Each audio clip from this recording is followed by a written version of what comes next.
We were performing like in a really, really like tiny place, and somebody got really, really drunk and from the second floor. Oh my God, I remember that. Loud Society.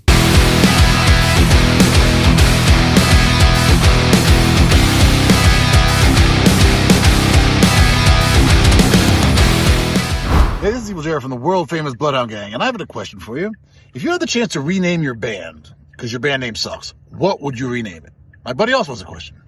Hi, my name is Krogi, and I'm the drummer of Evil Jared X Krogi. My question is, what is the most disgusting food you have ever eaten? Exotic food. Oh, exotic. Whoa. Just whoa, because whoa, it's exotic whoa. doesn't mean it's disgusting. That, my friend, is racist. Tell me. Do you know?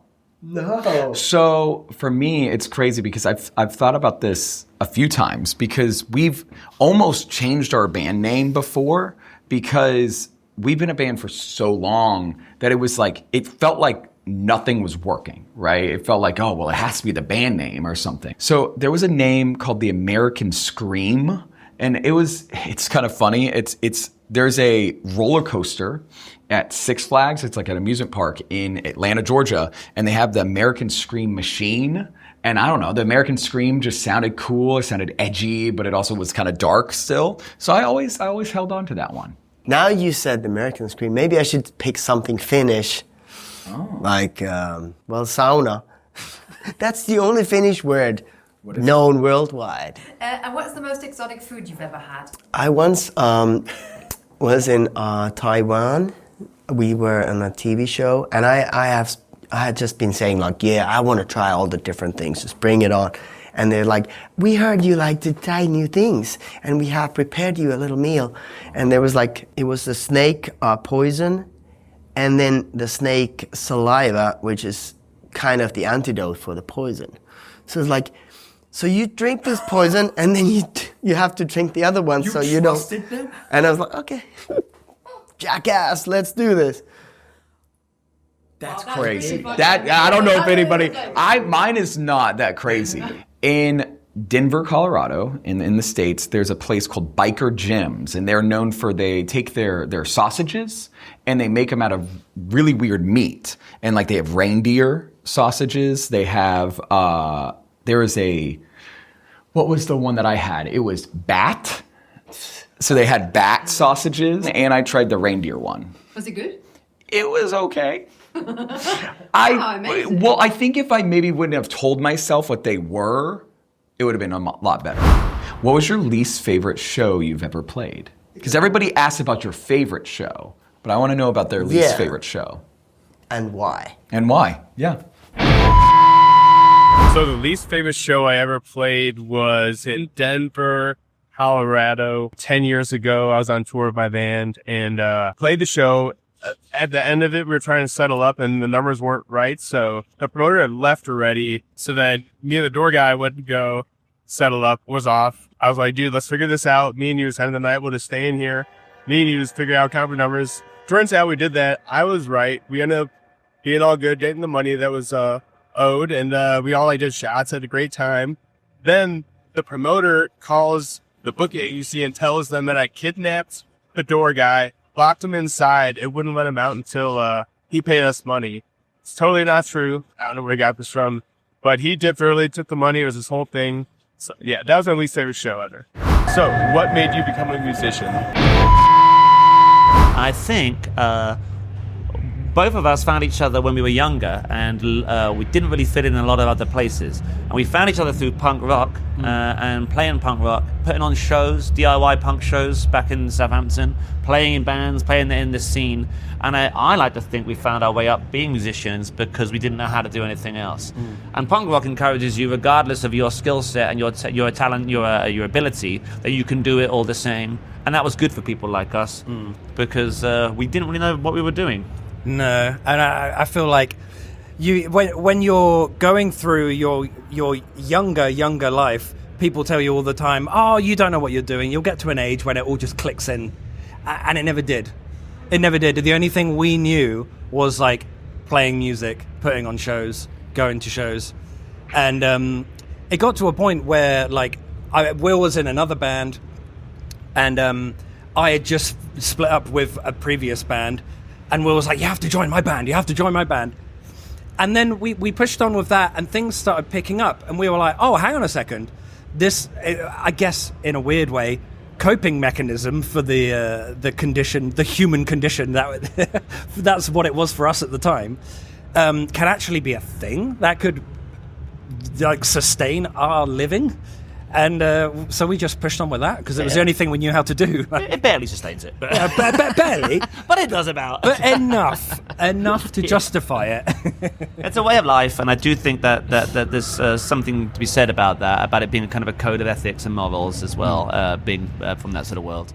My experience that I've had a few times in the past in the touring history of this band, I have been stopped at airports because I have carried a tool on my persons to allow me to do my job properly. What's the tool? The tool is a knife. And our question to the next band is, what is the strangest thing you've ever been stopped for at an airport security check?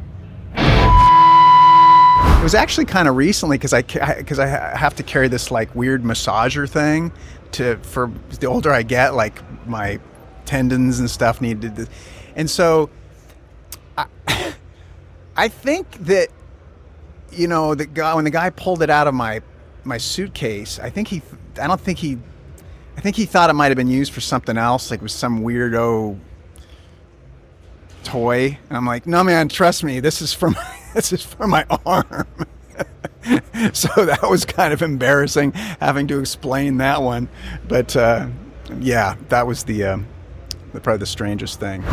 Do you have something you have to tour with that brings you good luck, or something that you discovered along the tour that you had a good show, and then it was like from that point forward, oh, I've got to have this with me moving forward, or I'm going to have a bad show? Because I know a lot of people who have that superstition. Have you got a lucky pair of pants, or? Not really. The only thing I tend to buy like cuddly, fluffy toy lizards for some reason. Just think they're cute.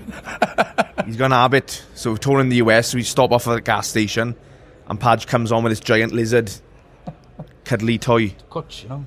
So he puts it in his bunk and he cuddles it. If we was a car, what car part would you be? Whoever's up next, ask him that question. Oh wow. If my band was a car, the singer, like Tim, would be the engine because he writes the lyrics. Maybe the transmission would be the bass and drums. It kind of keeps things moving. And I feel like all the comfort things that go along with the guitar, like the air conditioning, is the guitar, because the icing on the cake with solos and things like that. So I think that's a fair assessment. If you weren't in a band, what would you be doing with your life? So weirdly enough, I studied to be a doctor, and I took the MCAT, and I was about to go to medical school. And the same week as I got into medical school, we got a record deal. So I was like, I want to travel, I want to see the world. So I decided to do music, and so I guess if I never did music, I would be a doctor somewhere doing something. If you had only one thing you could take with you on tour, one thing, not including like your clothes and stuff, but like an extra thing, what would that one thing be? Also wenn ich eine Sache mit auf Tour nehmen dürfte, dann wären es meine Katzen. Aber ich weiß, dass das die auf jeden Fall ein bisschen abfreaken würde, wenn man die auf Tour mitnimmt. Das ist nichts für diese kleinen, zarten Seelen. Deswegen entscheide ich mich dafür, einen kompletten Truck mitzunehmen, in dem eine mobile Thermenlandschaft, okay, nicht Thermenlandschaft, sondern sagen wir eine Sauna mit dabei ist. Wir haben letztes Jahr so ein Festival geheadlined in Aachen, und weil wir halt so früh fertig waren mit Soundcheck, konnten wir die berühmt-berüchtigten Thermen in Aachen aufsuchen und haben den ganzen Tag in irgendeiner Salzlake gechillt. Ich glaube, ich war noch nie vor und während einer Show so entspannt und gut gelaunt. Meine Frage ist, was ist das verrückteste, krasseste, weirdeste, was ihr jemals von der Bühne aus im Publikum beobachtet habt?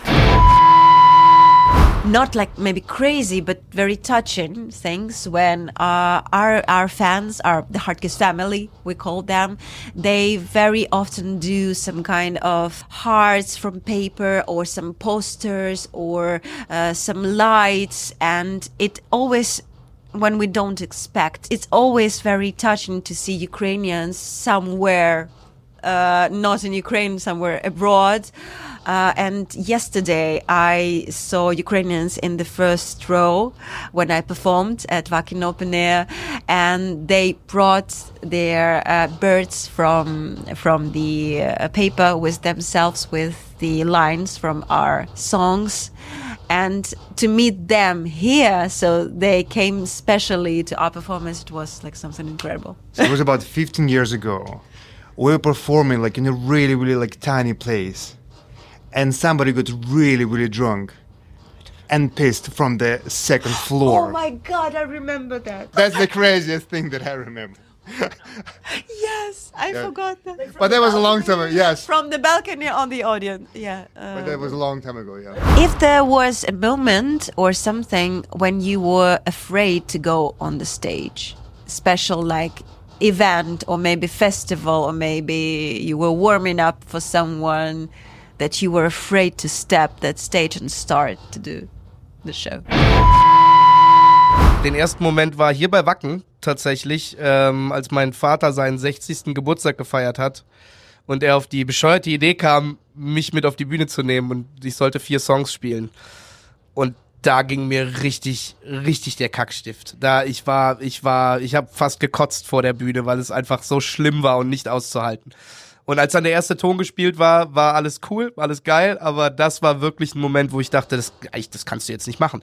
Du machst das jetzt nicht. Und dann haben die mich da rausgeschoben und dann habe ich gespielt und mich versucht zu konzentrieren. Es hat irgendwie funktioniert.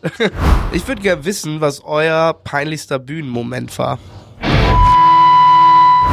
So for me, the most embarrassing thing that's happened, nothing comes to mind personally, thankfully. I'm fairly sure-footed, knock on wood, and I haven't done anything like falling off a stage or anything ridiculous. But what comes to mind is 2008, we're playing in Quebec with Linkin Park. It's on my birthday, so there's like 30,000 people sold out at this festival. Silverstein are opening, our good friends, and they're singing Happy Birthday to me, and it was a fucking great experience. But on that show, we're so excited. It's such an honor to play, obviously, this sold-out show with Linkin Park in Canada. And we're so excited. We had this song called Doomsday we were opening our set with. And we run out and we're like, yeah, like ready to play. And our guitarist, Dan, he plays the first solo on the song. Like it's all about him, that solo. Like it's this beautiful intro. And runs out. There's a catwalk kind of thing that extends outside the roof of the ceiling of the stage. And it is wet and it's raining, and he runs out and he slips and eats shit, smashes into the ego riser like metal thing on the front there, and just like all you hear is when he's supposed to be soloing this beautiful part, it's like King Kong, and he's just fucking eats shit in front of that entire sold out thing at a Linkin Park show. So sorry, it's not my story, but there you go. Dan Jacobs for you, everyone. He recovered well, I must say. So as I'm in Berlin right now, I'm wondering, what's the weirdest graffiti you've ever seen? There's graffiti everywhere in this place. I saw some weird shit yesterday in Hamburg. What's the weirdest graffiti you've ever seen? Pues bien, el graffiti que más me ha marcado en mi vida lo hice yo mismo. Hace 14 años, en el año 2012, planeé junto con mi amigo Daniel el Punk que íbamos a pintar el nombre de Strike Master en las rampas de patinaje de San Cosme en Ciudad de México.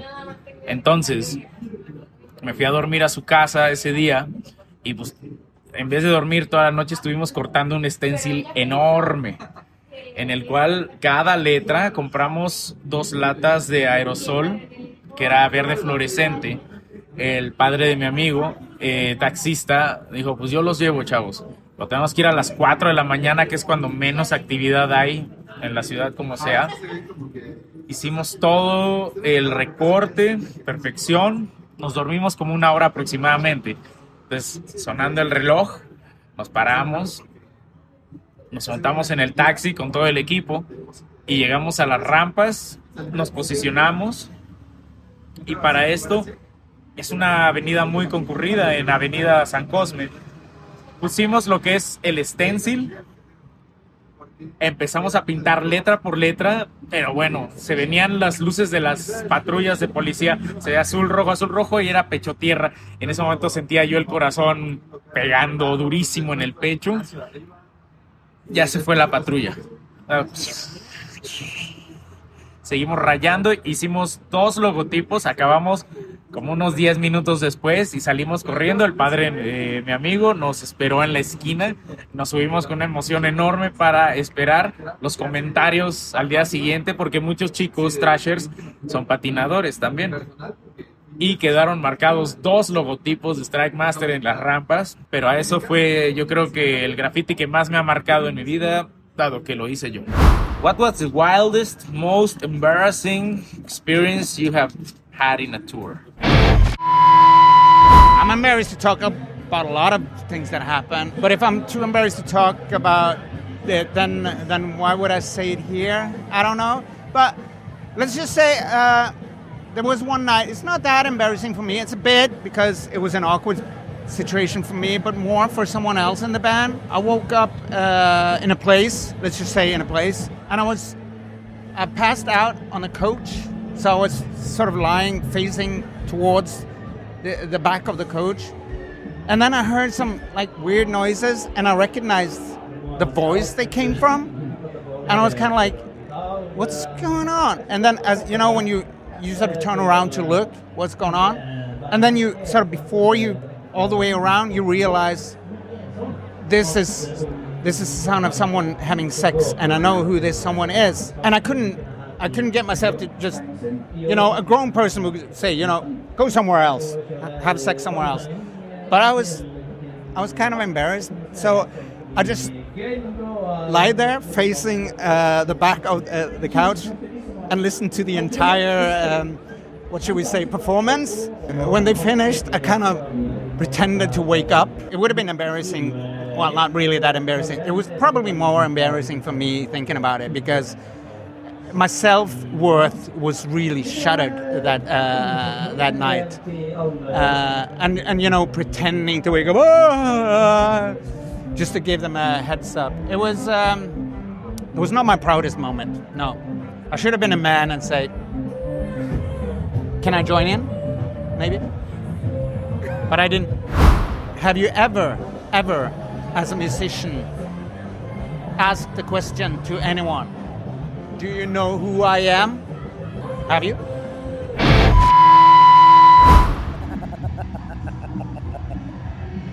I always wanted to do it.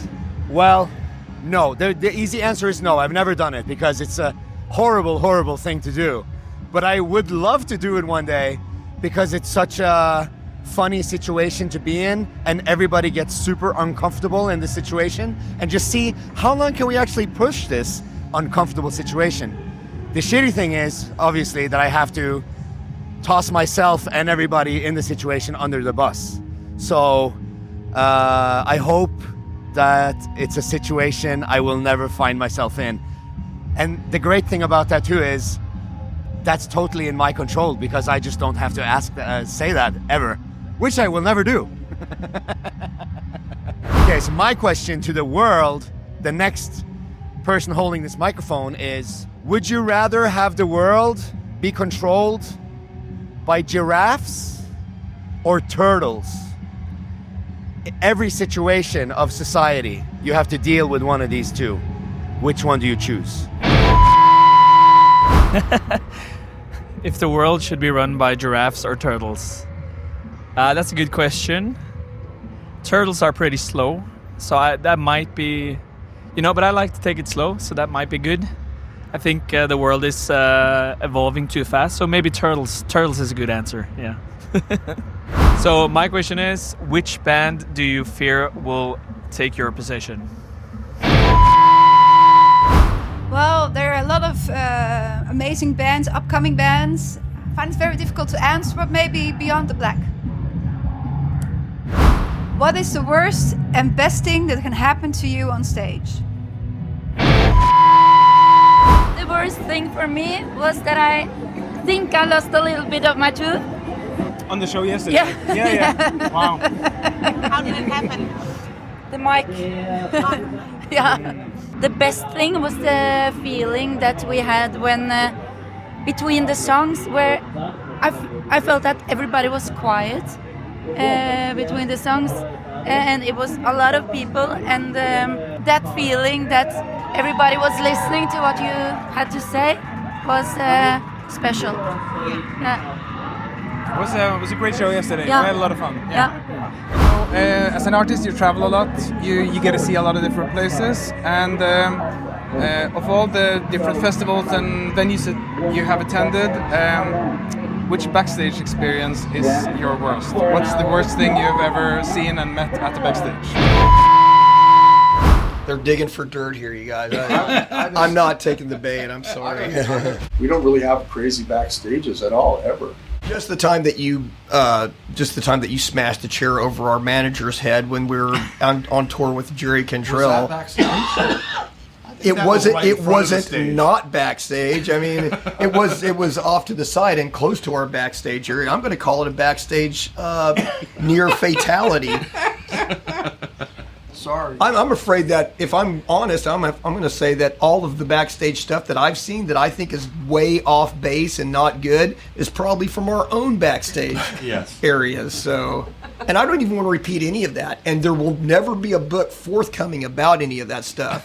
I'm just glad that we don't have those kind of deals now. Well, why do they hate everything about me?